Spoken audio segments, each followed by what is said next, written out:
Question number 21 बोलता है which one of the following is used in preparing a natural mosquito repellent. मच्छरों को भगाने के लिए नेचुरल प्राकृतिक कुदरती तौर पर इनमें से कौन सा मॉस्किटो रिपेलेंट के तौर पे काम आ सकता है? कांग्रेस, एलिफेंट, लेमन और नट। क्या हो सकता है इसका answer? We don't know about Congress, got it. Nut, elephant grass कुछ नहीं पता, लेकिन अपने को लेमन पता है।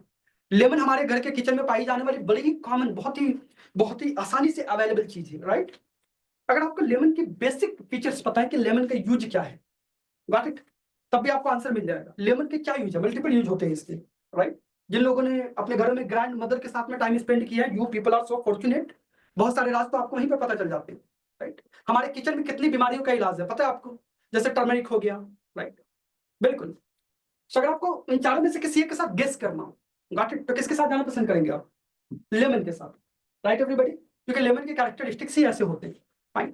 एक छोटा सा एग्जांपल जेन फैक्ट एक इंटरव्यू में पूछा भी गया था कि हमारे इंडियन कल्चर में क्या होता है कि यूजुअली हम लेमन और कुछ जो चिलीज होते हैं, राइट, उसको दरवाजे पर लटकाते हैं बाहर, और गाड़ियों में भी कई लोग लगाते हैं।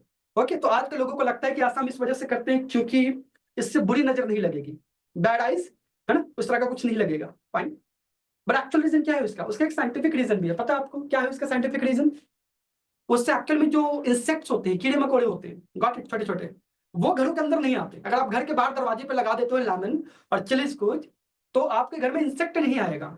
ये इसका एक्चुअल कारण है, लेकिन आज के टाइम पे हमें लगता है कि बुरी नजर से बचना है, बट उसका एक्चुअल रीजन कभी किसी ने बताया नहीं अपने को।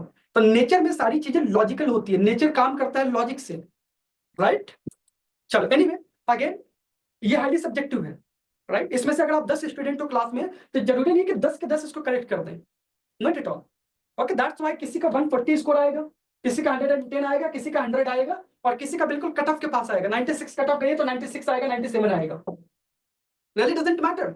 141 लाने के बाद भी यूपीएससी आपको कोई अवार्ड नहीं देने वाली है, गॉट इट। सिर्फ एक चीज मिलता है कि आपको मेंस एग्जाम लिखने का मौका मिलेगा, चाहे आप 97 लेके आओ या आप 150 लेके आओ, डजंट मैटर। प्रीलिम्स एग्जामिनेशन के नंबर जुड़ते ही नहीं एग्जाम में, इसके लिए कुछ एक्स्ट्रा आपका एप्रिसिएशन नहीं मिलेगा, अवार्ड नहीं मिलेगा, गॉट इट। तो ये मत सोचो कि मैं तो नहीं सोच पाया, ये हाईली सब्जेक्टिव है ना, ये डिपेंड करता है आपकी किस तरह की अपब्रिंगिंग हुई है, किस तरह की फैमिली से आप बिलोंग करते हो, किस तरह के रीजन से आप बिलोंग करते हो। तो हो सकता है 2 क्वेश्चन का एडवांटेज आपको मिल जाए, 2 क्वेश्चन का एडवांटेज मुझे मिल जाए, 2 क्वेश्चन का एडवांटेज किसी और को मिल जाए, राइट। तो सारे के सारे क्वेश्चन कोई नहीं कर सकता, राइट।